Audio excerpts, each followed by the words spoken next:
Settings.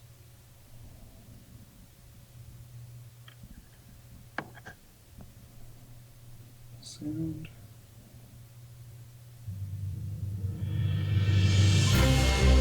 Streaming live via the internet. Welcome to ISP Radio, your weekly source for ISP-related news, events, and interviews with industry experts. If you deliver internet via fiber optic, wireless, coax, or any other way, you're in the right place.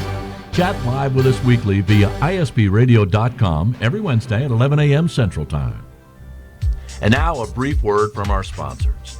Link Technologies, providing ISP consulting, support, and hardware for wireless ISPs. TowerCoverage.com, providing online RF coverage maps. And now your host for ISP Radio, Steve Grabiel and Dennis Burgess. Welcome to another edition of ISP Radio. I'm your host, Steve Grabiel, broadcasting from the office here in Moriarty, New Mexico. And Dennis is co-hosting the show and producing it, thank goodness, from St. Louis, Missouri. You there, Dennis? Of course, of course. Saw a little bit of rain coming your way. It's clear blue sky, not a cloud in the sky out here. Just beautiful, beautiful. Yeah, we're going to get these wonderful little waves of weather this week. Actually, like every day from Tuesday this week till Thursday of next week is scheduled 50% chance of rain. So in other words, the weather guys have no idea what the heck they're talking about.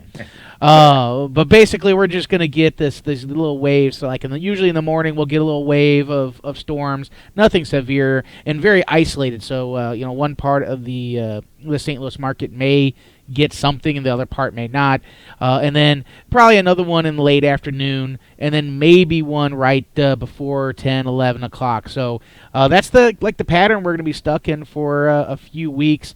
This is not really something that we typically get too concerned about as far as tower gear, etc. There is usually some lightning associated. We get a little thunder, little lightning, nothing fancy, but definitely nothing that we would typically be worried about as far as severe storms in this case. So all is good. All is good in that aspect, if that makes sense. Yeah. Any news out there for us to be concerned about?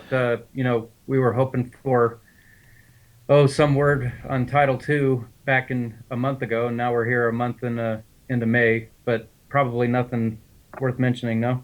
Yeah, not really. Nothing new that's really came out that really pops out in my mind. I wish there was some more action on the Title II stuff, but of course there hasn't been. So it is what it is. Hopefully we'll get some new information a little bit later on, and we'll be able to take that information. And of course, as soon as we get it, as soon as we have some a report in order or anything like that, we'll bring that information to you. Really, the big news still, we have a few things going on in the industry for WISPA. For anybody that is a WISPA member, and at least a WISPA member in good standing, we do have the WISPA Board of Directors elections that is still running. The voting period hasn't started, but what we have started is the nomination period. So if you are interested in running for the WISPA Board of Directors, you of course can apply. You can nominate yourself or nominate somebody else.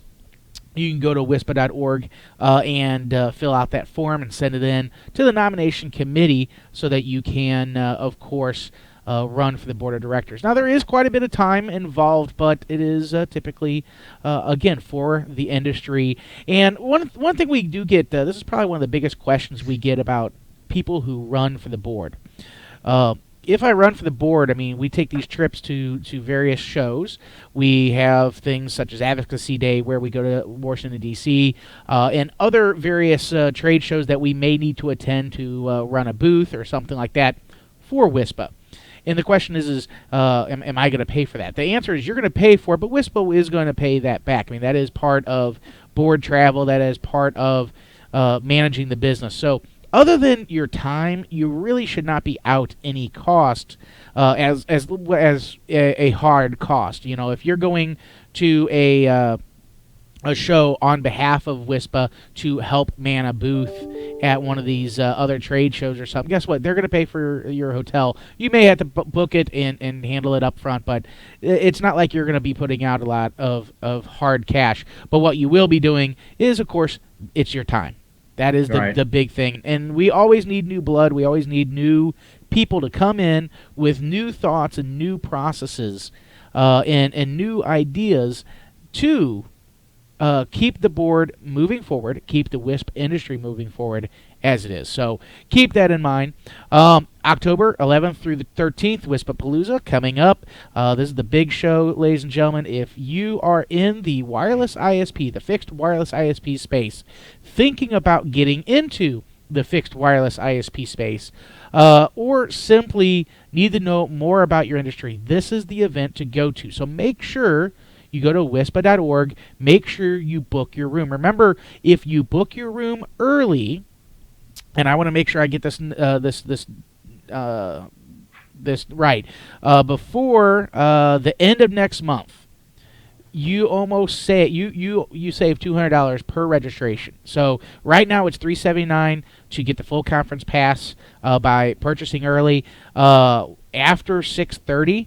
So after July 1st, basically, or July 1st and on, it goes up to $479, $100, and then later on, 10/1, it'll go up another $100. So make sure you purchase those registration tickets early so you get the best pricing.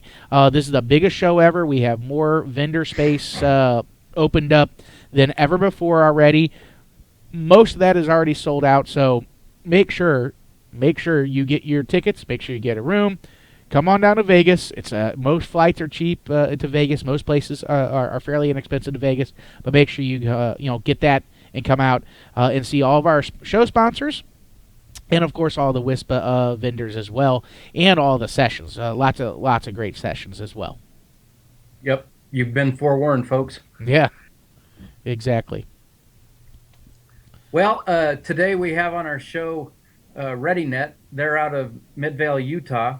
And we have on the show today Bill Pedersen and Paul Lambert. Bill is the voice product director for services and private label OEM of their product. And then we also have Paul Lambert on the show, the chief technical officer of Readynet. You guys there? We are. Well, Yeah, thank you I for am. being on the show. We appreciate it. And I turn the show over to you guys. You bet. Go And ahead. we appreciate the opportunity and the invitation to share some things that we're seeing that are kind of leading industry and that has really helped out the WISP market as well as other ISPs and data voice carriers. And so many of you may have heard about Readynet. We attend all the trade shows and that as well. But a lot of people don't recognize Readynet, but they recognize the products that we service. And so just kind of a little bit about Readynet. It was mentioned that, we're based here in Midvale, Utah, which is just a little suburb of Salt Lake City in the big Salt Lake Valley here, sitting about 4,600 feet above sea level. So very close to the mountains, close to the ski resorts, and close to some lovely recreational areas here in Utah. I like to tell people, if you ever want to have fun, you're within just a few hours drive of some extreme funs, from Moab to Bryce Canyon to 10,000 foot elevations here in Utah. So we invite everyone to come out. Readynet's been in business since the 80s. And started out doing what we call power line communication adapters in the telephone space, where they would actually extend your telephone network within your home to other rooms. And what we were basically accomplishing was we saw an opportunity in the satellite market to extend that wiring so Dish and DirecTV and all these others could connect a phone line into the back of your appliance so you can get services through that. And then from that point, they've actually grown into a managed router, managed PLC, which we'll talk about power line communications in a little bit. But these are some of the labels that you might recognize, and they're still out there today, a lot of these that you can see at the big box stores and that are Readynet products. You can see from some of this list, and this list constantly grows. Now, there's a lot of ISPs that we do private labeling on that are smaller, that you won't see on this list, but the kind of the bottom line here is that we like to partner up. We do a lot of private labeling for service providers. So let's talk about some of the challenges and what's unique with the standards that are in place today and what we're trying to overcome. And in the WISP market, one of the challenges is the connectivity to the home.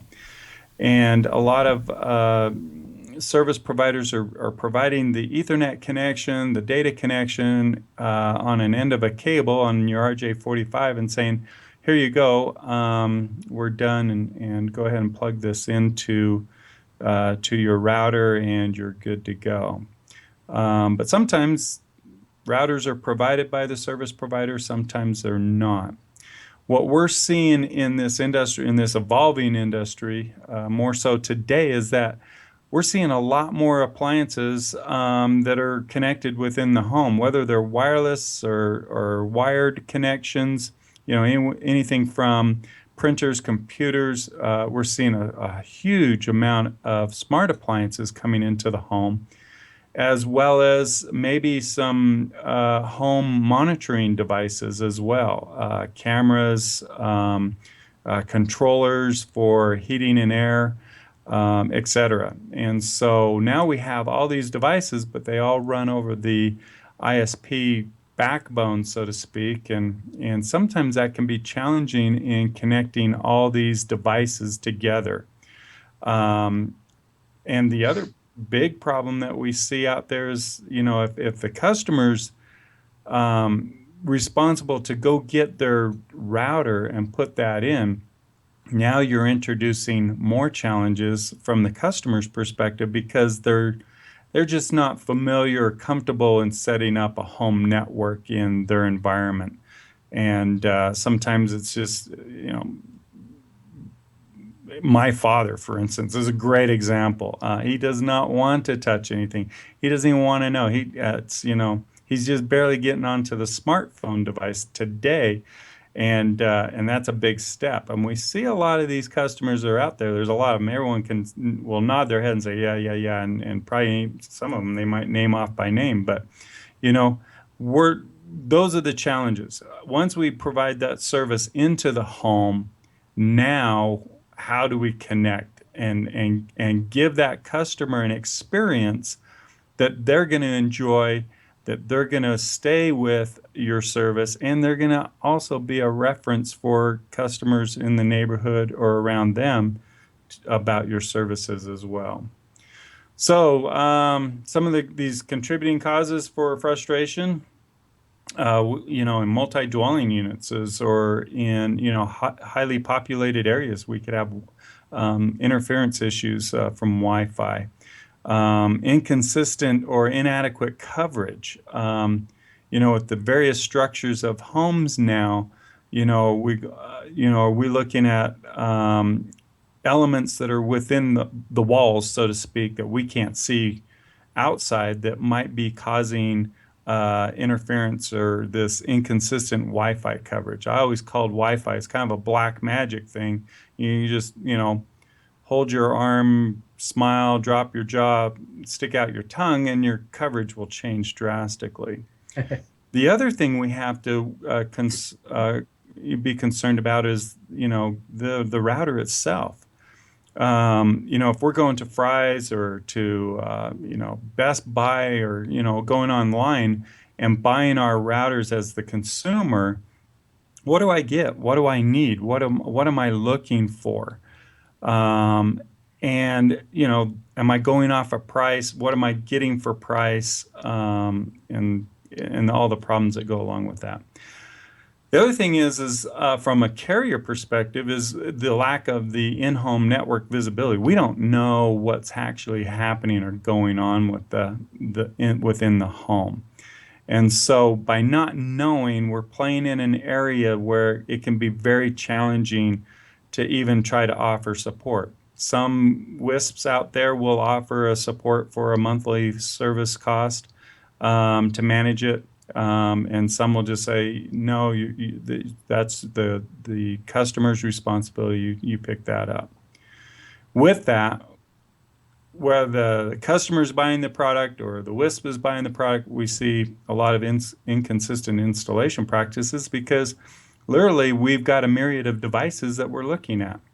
I could be, installing a box from ABC or another box from XYZ that are just totally two different devices. And it makes it challenging now from a technical support perspective because it's like, well, we're not familiar with everything that is going on or all the products that are out there. And it causes a lot of angst and frustration with customers. Bottom line, and this is I pull from my father's experiences, he just doesn't get it. And he doesn't want to get it. He's at that age. He'll just go to the grandkids to help him out on his technical support. But as we see this more and more with the smart devices, with printers, with PCs and tablets and your cell phone devices, there's a lot of devices that can be connecting to this network. And it can be very frustrating to the end customer if they don't understand and how to do it. And it makes it very difficult when they call in for technical support is how do I explain the problem to customer service? This, at the help desk, you're saying, well, I can't get internet on my phone, or my email's not working, or, my fridge says I need a gallon of milk when there's 3 gallons still in. I don't know, but it's being able to explain those things to customer service to make it simple. So how do we overcome that? And this is where Readynet comes in, and we kind of differentiate our product services along many others that are out there. Now there are lots of managed routers out there. But are they really managed? Can I remote into it, make changes? Absolutely. Is it consistent with customer X versus customer Y? No. Do they have the same product? No.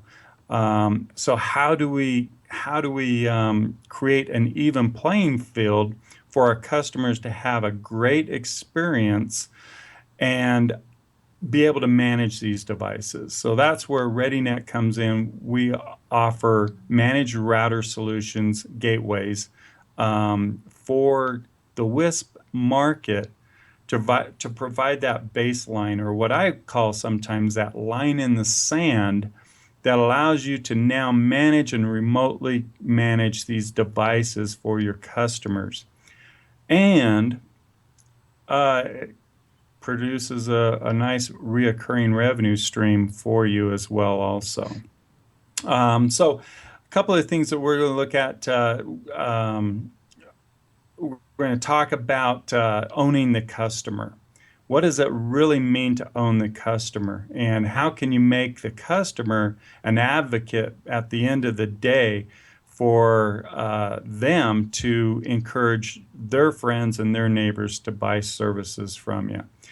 Also, utilize Ethernet over powerline products to reduce Wi-Fi congestion. We still do powerline communications, not only from a telecommunications perspective, but from an Ethernet perspective. So we can hand off Ethernet connections.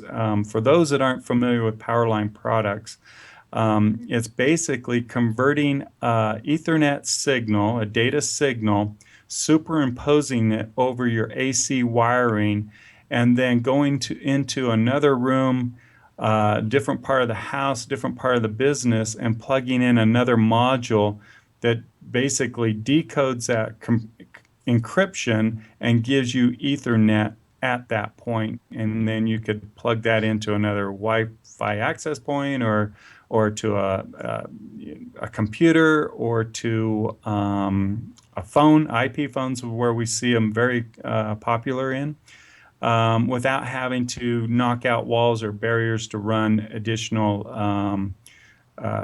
cabling within the structure. And so that's another step of how we can own the customer. We'll talk about that as we go into the show. So these are just some numbers that we pulled from some of our customers that they're seeing that are immediate benefits by using managed devices. 80% less time for router installation. What does that really mean? We'll talk about that.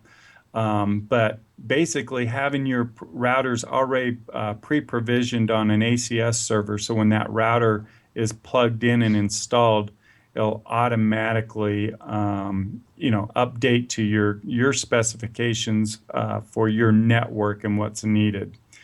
30% less calls from customers. Now, these are kind of what I call soft costs, but when you start looking at it, there's a dollar amount associated to all of these. But if I can have less calls for my customer support team, my help desks, that's just bringing more revenue into your bottom line.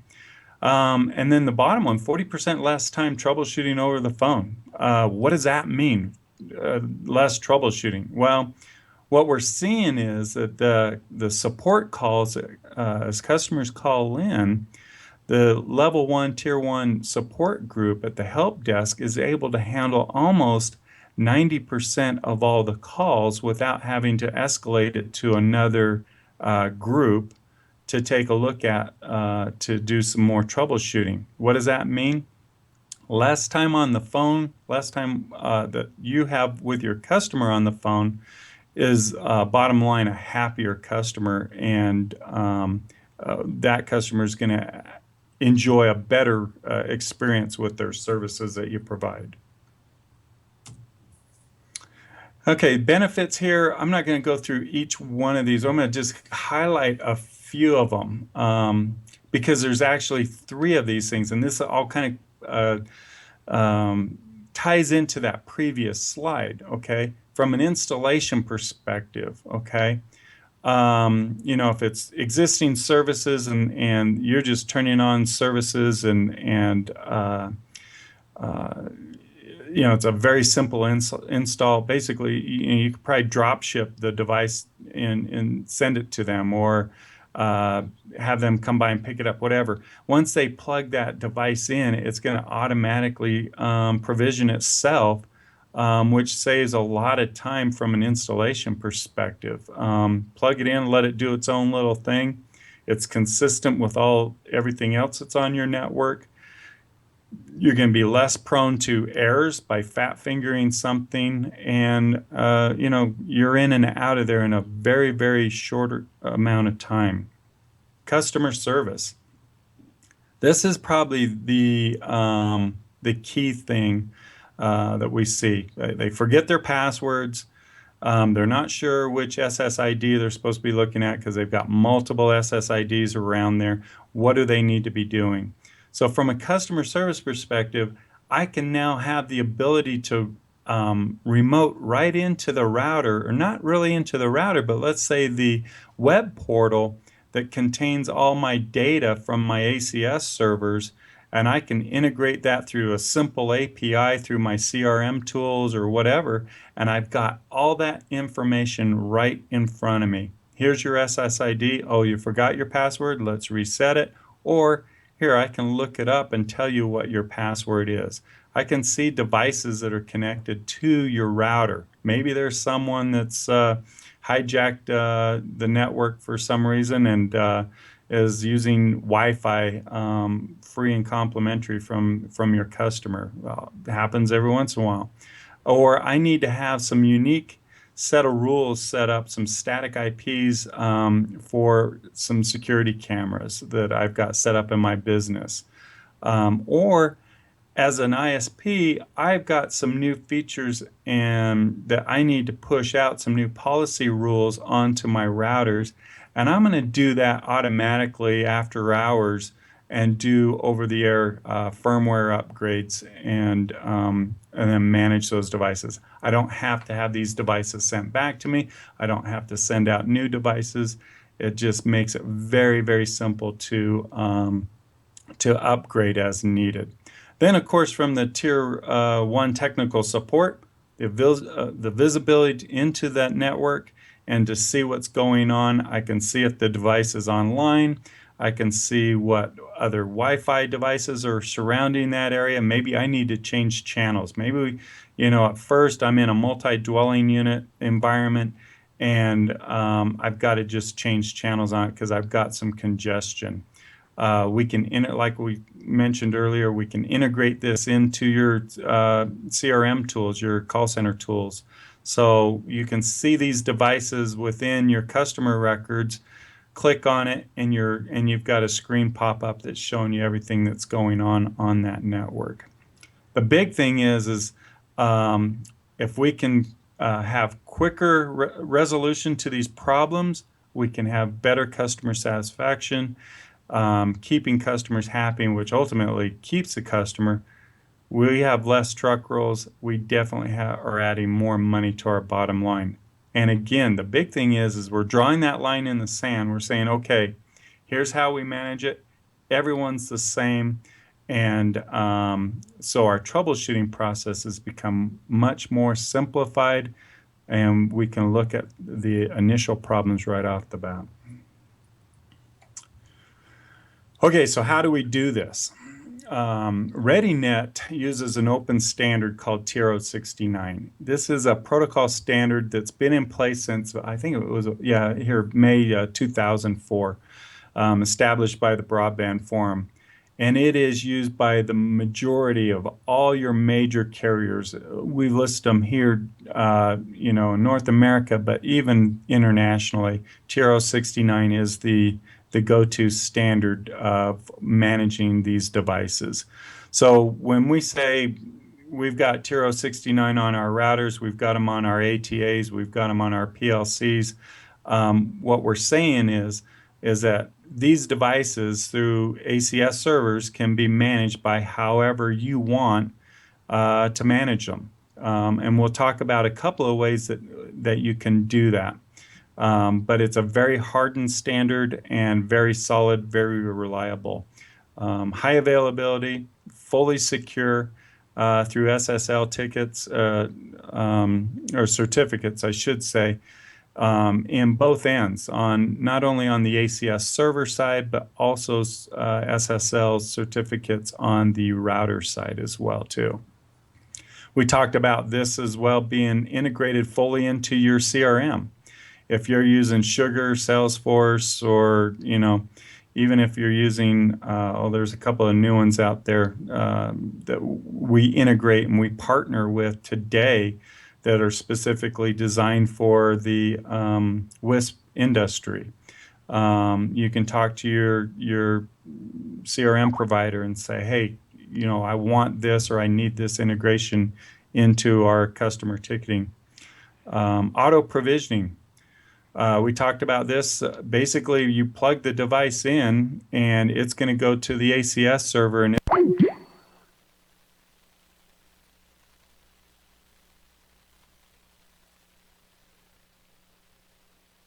well, it appears that the call just completely dropped. Give us 1 second, and we're going to get you back.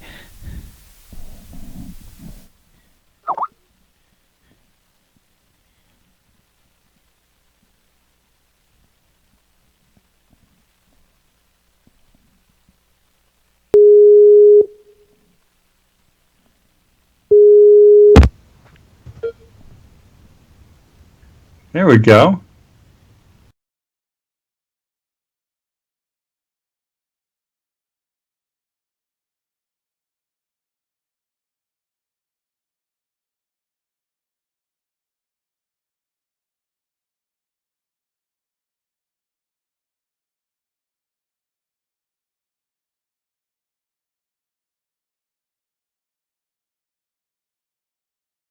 Here we go. Sorry about that, folks. We did have a little technical difficulty there, and everything actually looks really good now, so we will try it again, or keep going anyway. Awesome. How's that? Awesome. Nothing better than live radio, live television. Oh So, yeah. You know, if that's our worst problem that we have the entire broadcast, hey, we're doing great, right? awesome. We'll just blame it Awesome. on Skype, right? Well, we'll just kind of pick up where we left off, and I'll just kind of start off on the feature side because we may have lost it just about when I started touching base on this. But we're just talking about how you can integrate this into your CRM application. So if you need to, as the customer service agent or the call center, you can actually click on it, pull up that information. Auto provisioning, having the router phone home, is key. It allows you to pull information as the router is being provisioned. It's also exchanging information on what the status is of that router, what's connected to that router, what's happening to it. You might have a router with a ATA functionality built into it. I want to make sure not only that my router's up and running, but now I want to make sure that my voice services are registered as well too, and I can see that and give me status and updates on the current state of the handset. So, can I interrupt real quick? I actually have a question, and I've been watching our chat.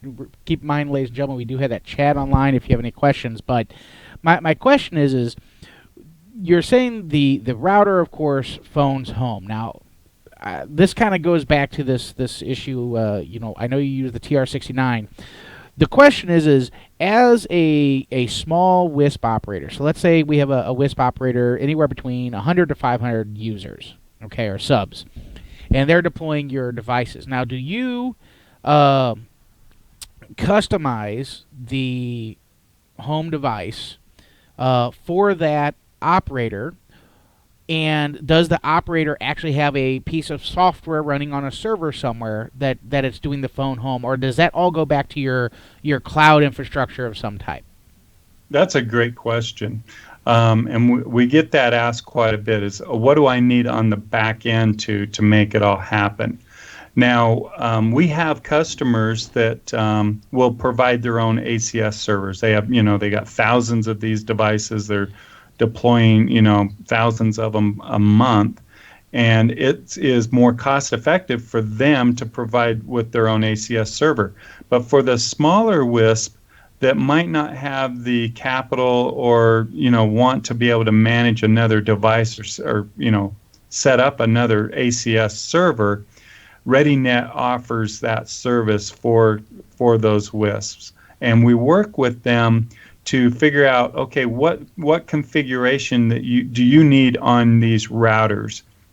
And we'll actually give them a test bed, a sandbox that they can play with to kind of build and cook their their configuration files. So once they do come up with that hardened firmware that they want on their routers, they can then install that on their routers before they send them out to their customers, or Readynet will pre-provision those routers as well before we send them out to them for their customers for their use.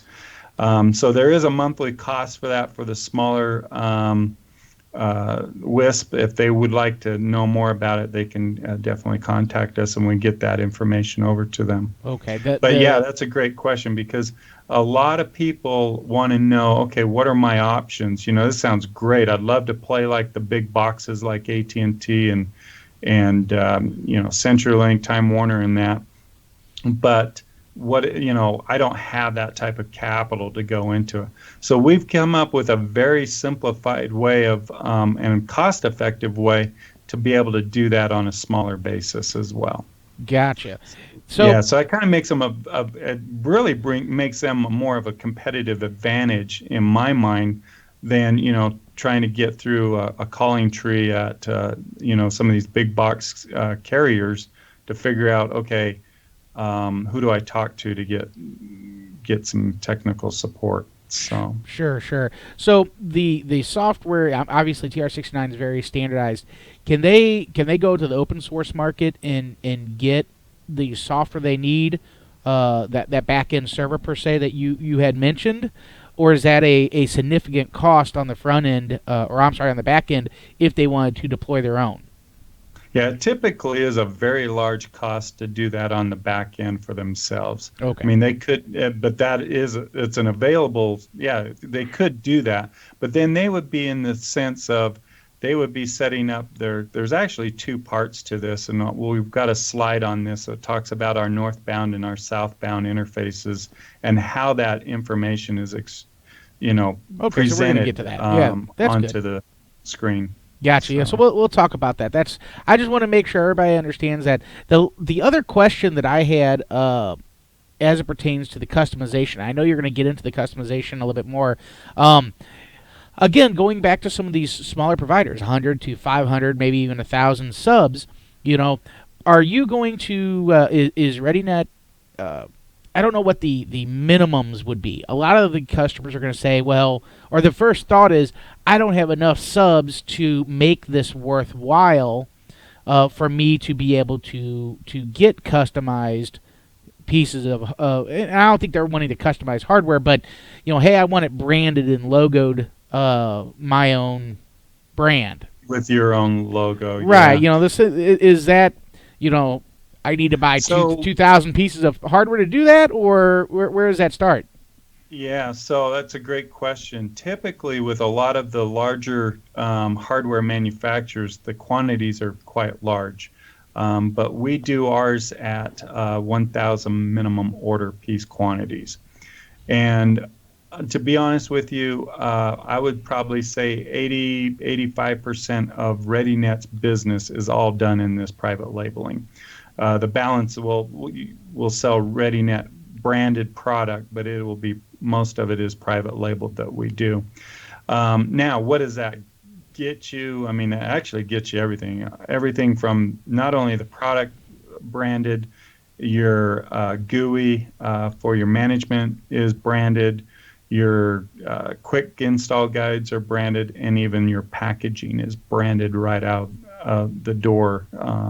With everything, so it looks like your product. Okay. When the customer receives it. Alrighty. Well, continue on. The only thing, since we did drop, I didn't get your video back.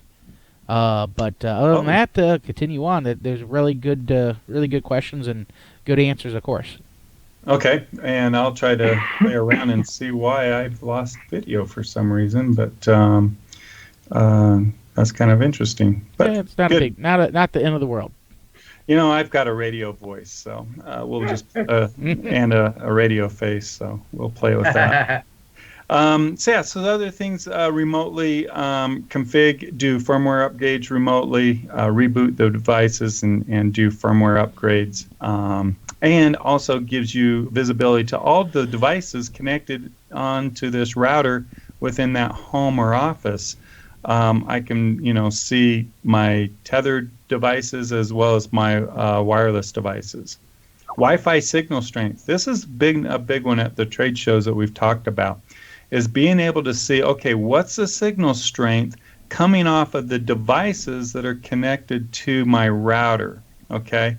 And, it always happens when I walk to the other end of the house, or I've got my router downstairs, or in a very, distant location from my endpoints, it's going to affect performance of those devices. So being able to see what that signal strength is, and then also the signal strength of devices that are surrounding your home as well, makes it important as well too. So this is how we kind of do it. Bill, I got a question in regards to that. Inside the Readynet router that we deploy, do we have the ability to traffic shape individual devices? Say I've got a child doing peer-to-peer, which is destructive on my network. Is there a way to limit their number of connections to the internet so that it doesn't manifest itself and harm everyone else's connection? That's a big thing in my world.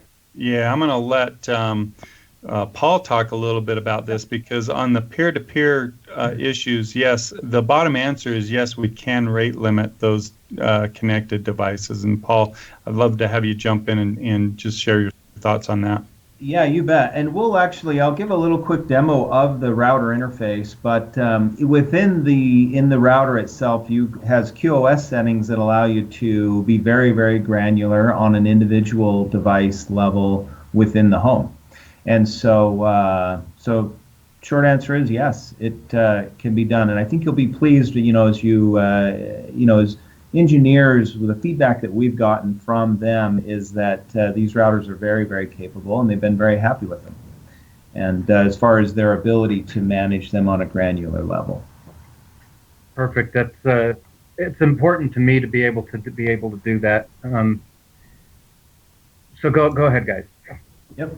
Oh yeah, no, it's a great question, because I think the QoS policies are very important, and sometimes in let's say a residential environment, we don't take advantage or utilize QoS policies as much as we should. And the reason why I say that is that we're seeing a lot of home teleworkers now working from the home, and they want to bring in devices, whether it's the laptop or a corporate IP phone into that environment, but they need to prioritize that traffic while they're working. And so while Tommy might be in his bedroom playing Xbox or Netflix or whatever, we want to make sure that we're able to prioritize that traffic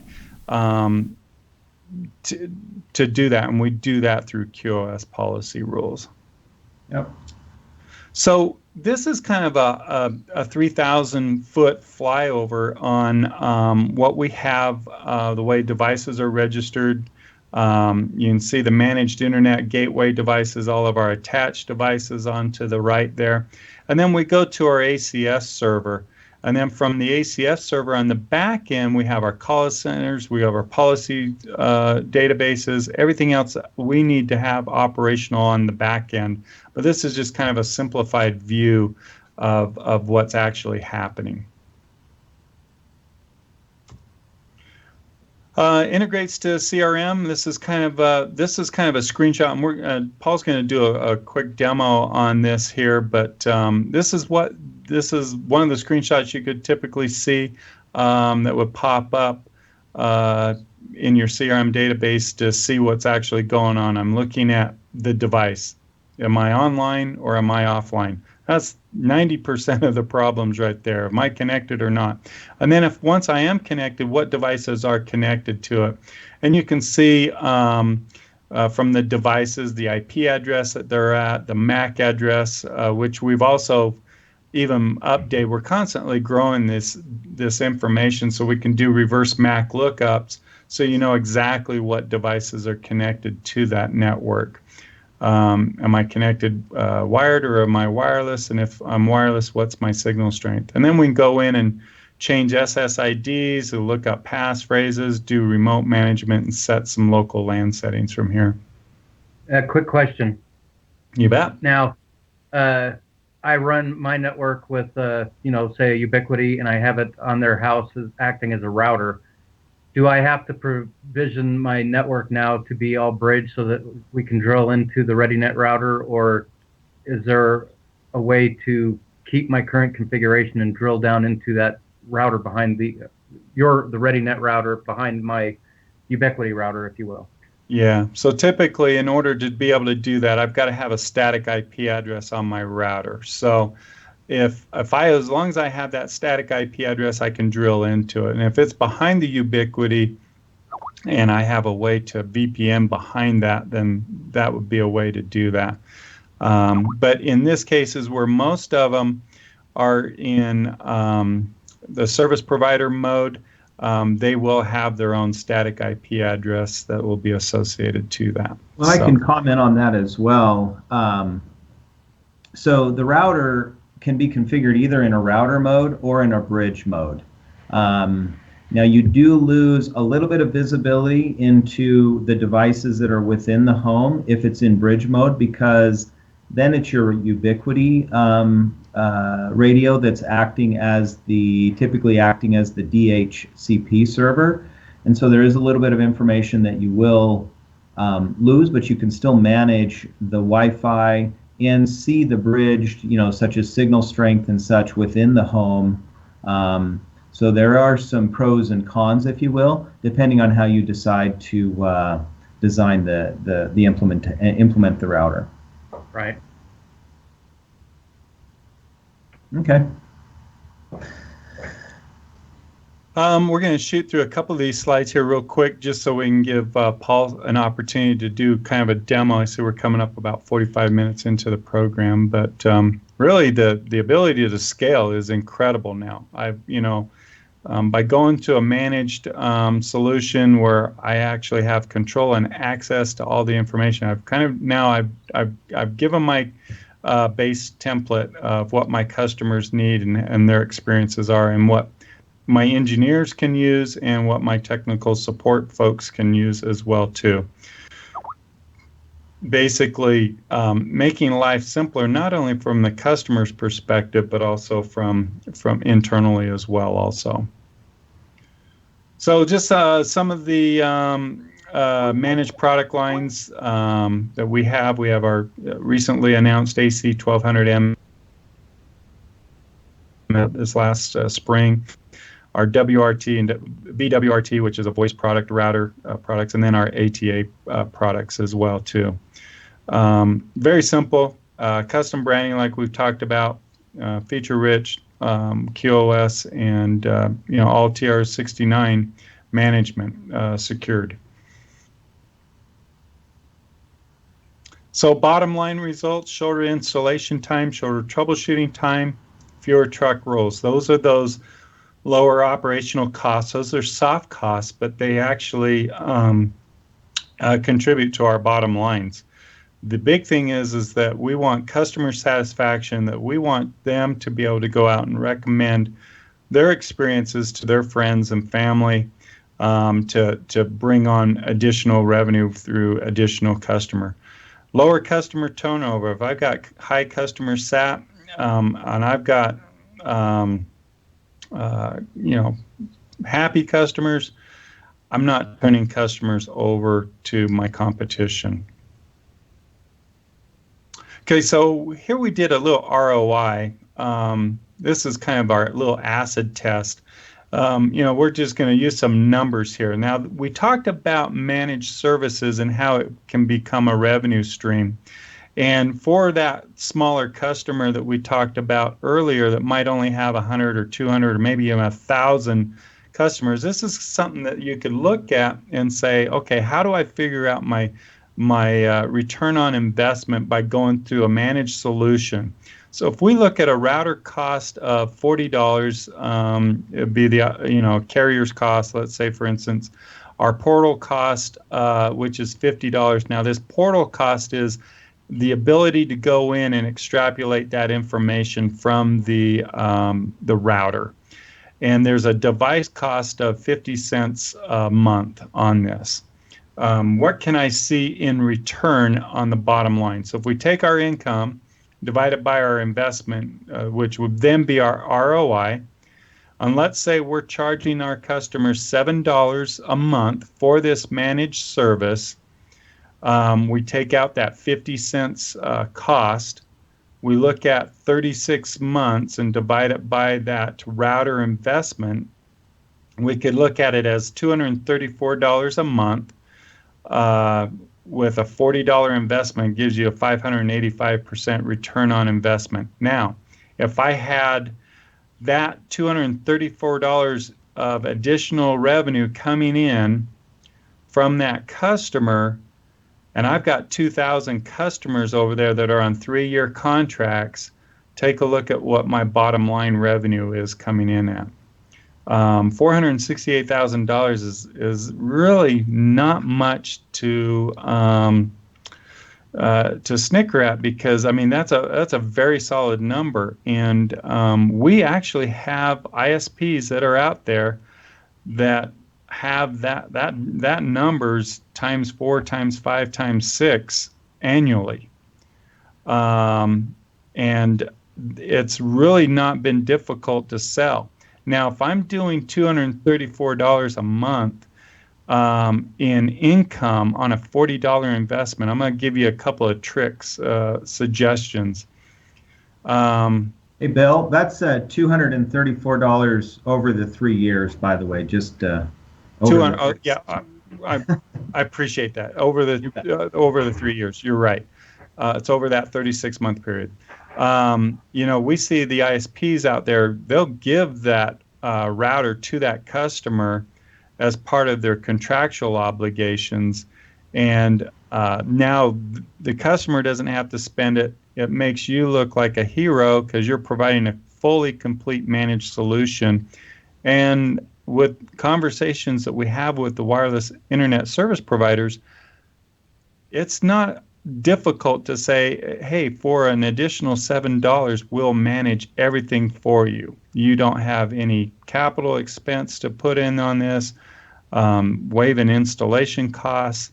It really comes down to the services that you're providing, if you're doing a triple play or just doing a data play, of how these numbers will fix out. But for 2,000 customers in a 3-year time, almost $500,000, those are some pretty decent numbers to take a look at. And you can take your customer base and model this however you're comfortable in your market. But we're seeing anywhere between $7 and $10 a month for these managed services cost. So in your experience with the other WISPs that you're dealing with, the customers are willing to pay for this managed services? Yeah, and if I remember right, and Paul, correct me on this number, but I think a lot of them were seeing about a 40% attach rate. Really? Okay. Yeah, if so, what they'll end up doing is they'll say, okay, here's your options, here's your monthly cost. Let's say it's a triple play, for instance, for voice, video, and data. Here's your monthly cost, and if you get your own router, and you can get your own router if you want, but if you want our support, it's going to cost you, I don't know, $20 an hour or whatever, or a per call fee to solve those. That's how you craft it. Yeah, that's how they're crafting it. Or I'll blend my cost because it's a lot easier on triple play because I've got margins in my data, I've got margins in my voice, I got margins in my video. And on the hardware cost, if I can just blend those costs all together and just say, okay, for this data plan, we'll charge you $49.95 a month, and that will include the router and managed services. And they look at that from that perspective. They don't know. They know they're just getting a complete solution. There might be 4 or 5 elements to it. There might be 6 elements to it. But at the end of the day, the customer's looking at it saying, I've got one complete solution, and here's the number I call if I have a problem with any of it. But it makes it a lot easier from the service provider side if they've got a baseline that they can work with to solve those problems immediately. So that's why I say the soft costs play in very heavily, because this was hard numbers on that revenue stream. That's a hard number. Now, if I take my soft cost numbers and I say, yeah, I just reduced my customer service calls by 30% or 40%. I've lowered my truck rolls. That's a hard cost per hour that I'm paying for a tech to go out there, and I can get that customer off the phone sooner than later without going to tier 2. Those are additional costs, and now, depending on the back end side of things, of what your cost is just for the support mechanism, I mean, that could exponentially grow as well. Hey, Bill, there's actually another interesting thing that we've seen, and that is that the customers who opt in for this service, they're the ones that are more likely to need support. So those that those that opt out, they say, never mind, I don't need to pay the $7 a month. I can get my own router. Those are customers that don't typically call it in anyway.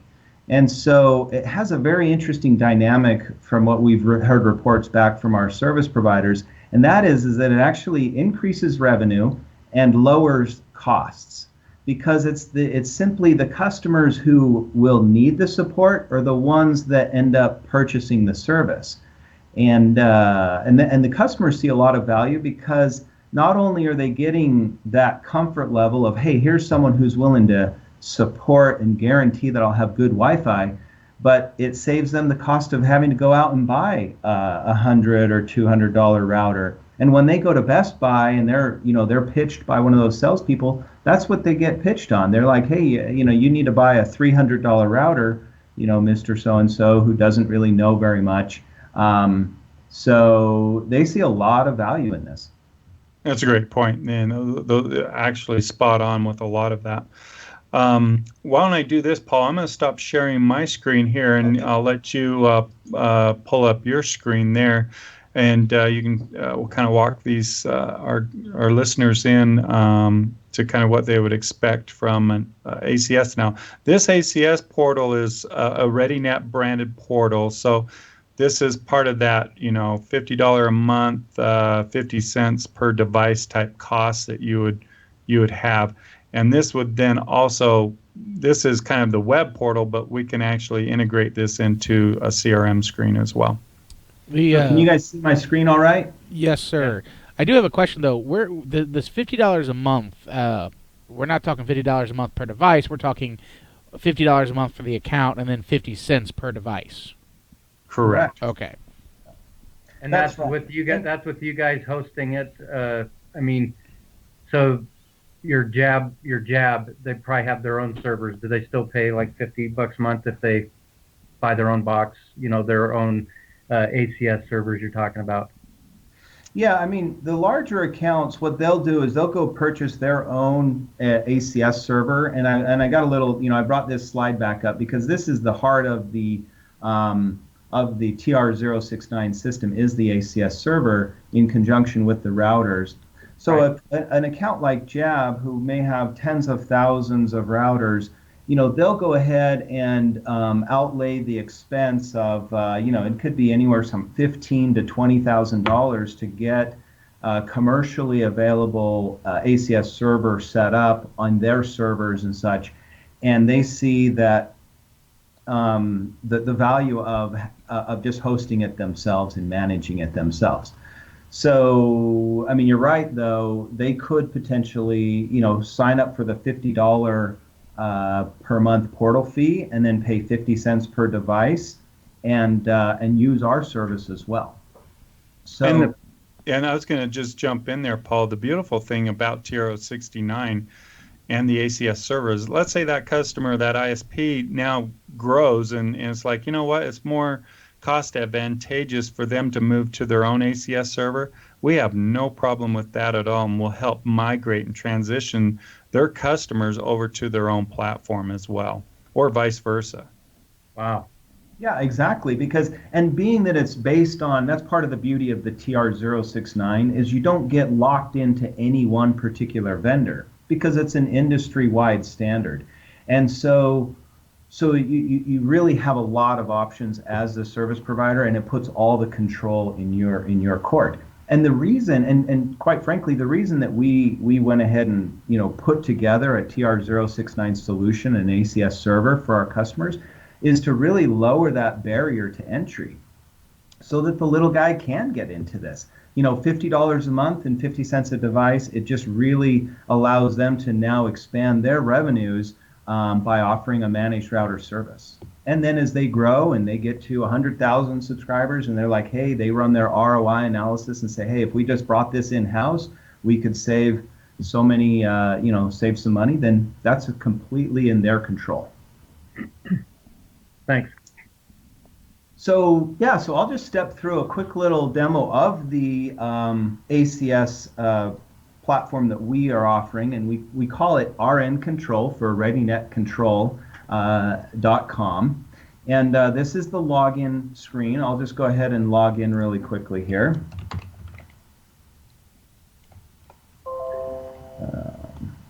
Everybody capture his password real quick. Yeah, that's right. I can remember it. It's pretty bad when you don't even remember your own password anymore. So they got that auto. I know, it's like save. it's just this little, being in the spotlight. I'm like, okay, what is my password? All right, so I did remember it. I'll just show a quick little demo. So this this is here is the portal that you'll enter the devices that are in your network. So you'll enter the customer name, the serial number, and then the MAC address. And then once you do that, it'll present you with the link and the ability to look up, individual devices by customer name, for example. Here we go. I've got a couple of devices in my home, and we'll just look at those real quick. So I've got my main router, and then I have within the house a repeater to give me additional coverage. And both of this, the main router is in router mode, and then the repeater is in a bridge mode. And so I'll demonstrate the differences between those two modes. There was some questions about that earlier. So I'll click View Router here. And right now it's going out and contacting the device through the ACS server. And then it presents you with the list of connected devices. And keep in mind, this interface has been designed for the Tier 1 support technician. It's really been pared back, if you will, to try to accomplish an efficient support call situation so that they can very quickly get in and help this customer while they have them on the phone, because quite frankly, in a Tier 1 support, it's the seconds that count, both in customer satisfaction and then in just the number of calls that those agents can support and handle. And so it's been designed that way. So you'll see the connected devices, and they can quickly see the host name, the IP address, and the MAC address. And so and then also it presents you with, is it an Ethernet connected? Is it connected via Wi-Fi? Or here you've got one, interestingly enough, an other unknown. And what that means right there is that simply the device was connected and now it's no longer connected, or it's in between connections. So that can help with, and all of this information can help the agent in troubleshooting the call with any particular device that the customer is working with. It presents you with a little signal strength meter, and in a way, very intuitive for the Tier 1 support. We talked about, hey, Paul, yes. Quick question. Is this the typical screenshot that any CTO would see on their home? What do you mean? As far as number of devices? All the devices. Yeah, I mean, you can. Yeah, I mean, I think I have 4 kids at home, and there you go. And, so we've got a number, and this is actually only the main router. This doesn't show the repeater as well. So awesome. So is yeah. Is the repeater in this list? All of the devices. So the repeater is actually, it's right here. It's right there. Yep. So the repeater will show up, and then all the devices within the repeater will actually show up as Ethernet connected, because as you understand, it's repeating into and then bridging into onto the Ethernet. So, great question. And then we've got this next tab is the Wi-Fi scan. So this is a way to be able to run your Wi-Fi scan within the home in case there's issues or questions about interference. And so you can see that I've got I do have a repeater here with on a channel 6. This access point, the main router, is on channel 1, and so I've got that set up pretty good. And this says best channel. So is that like a recommended channel to go to? That's right. So when you run the Wi-Fi scan, the system will automatically recommend a best channel, exactly. And then the agent can either choose to use that channel or another one. In fact, I'll just skip over to the next tab, which is the router config tab.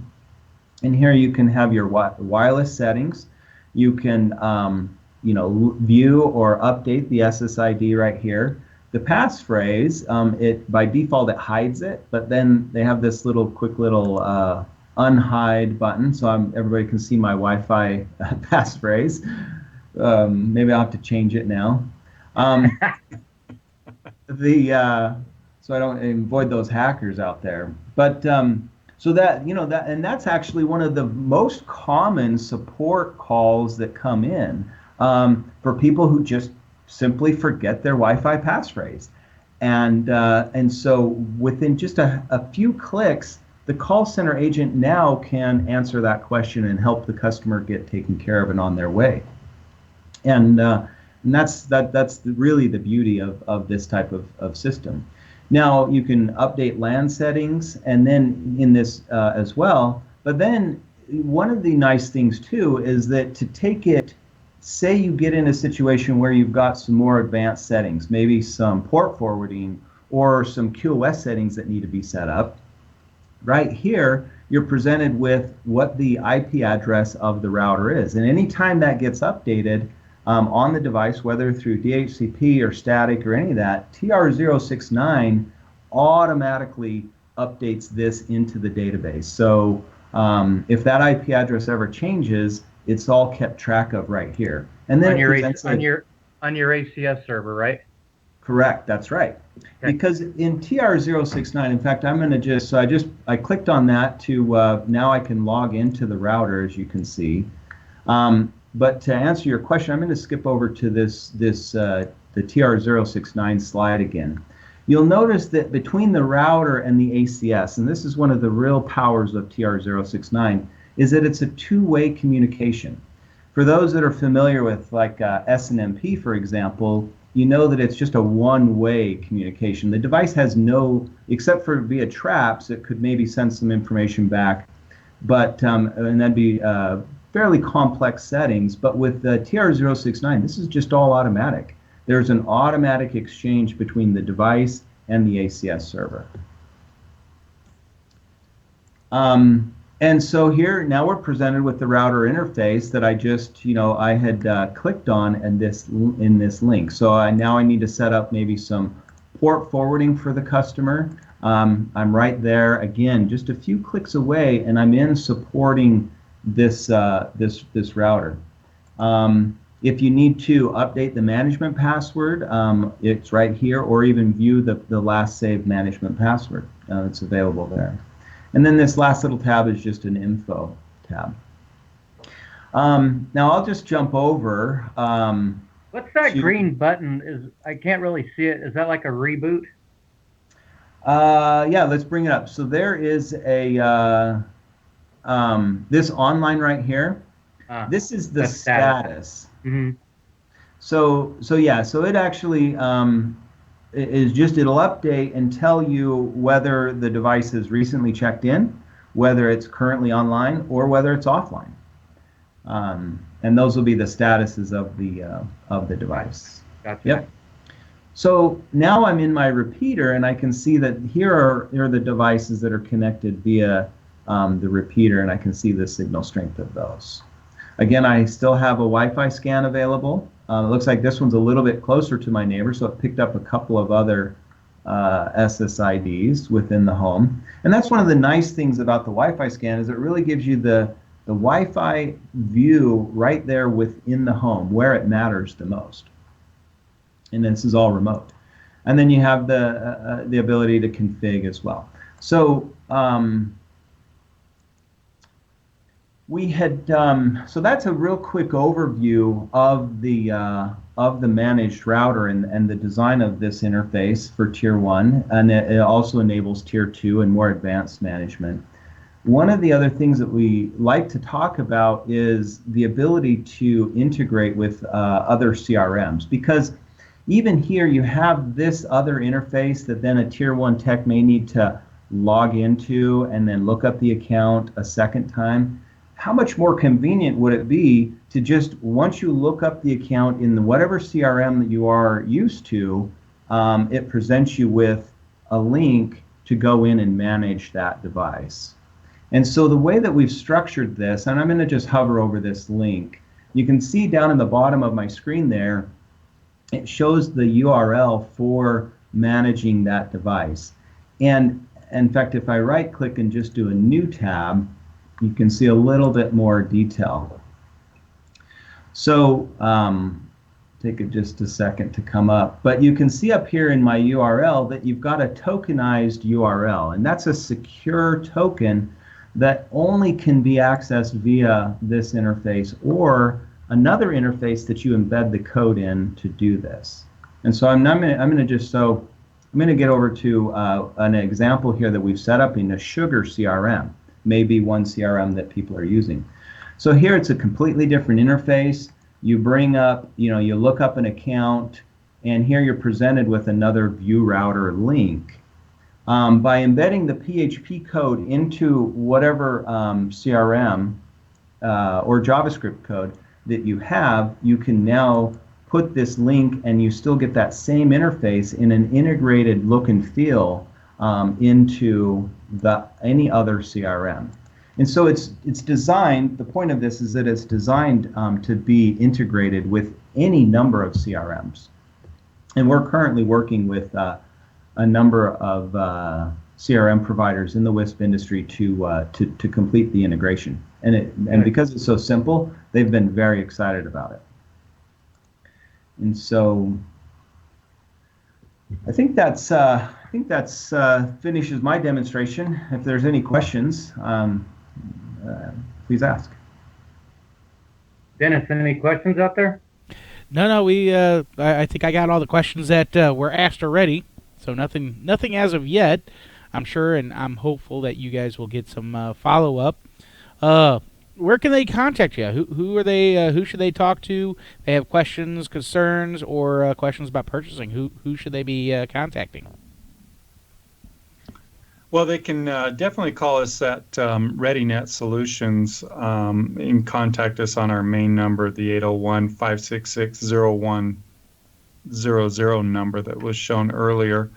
Or you can contact Bill Pedersen at Readynet Solutions as well. It's just Pedersen at readynetsolutions.com, and we'd be glad to answer any questions or help you out in any way that we can. That's one of probably the real nice advantages. Readynet's is a good-sized company, but we're very agile and very accommodating to help out as a consulting role or whatever to get you going and rolling forward. It's actually been very exciting with the number of products. I mean, we talked about routers for the most part of it, but if you're into the voice market and you need ATAs, managed ATAs, or we've got new products coming out that are going to hit the LTE space, both for voice and data, that are going to be fully managed as well. These are the key things. We want to try to help bring more bottom line to your business and increase the customer satisfaction within your customer base as well. And I'd like to mention too, we sell through distributors as well, and the two in the WISP industry right now would be Double Radius or Wave. So we'd also encourage you to contact your sales rep there as well. Excellent. Well, excellent. I appreciate you guys being on the show to talk about the managed router solutions. I know that when I went to WISPalooza last year, that was kind of the hot topic, and you guys were the vendor there showing it. I had an interest in it myself, and appreciate you guys coming on the show to talk about this. You bet. We appreciate the opportunity. Our pleasure.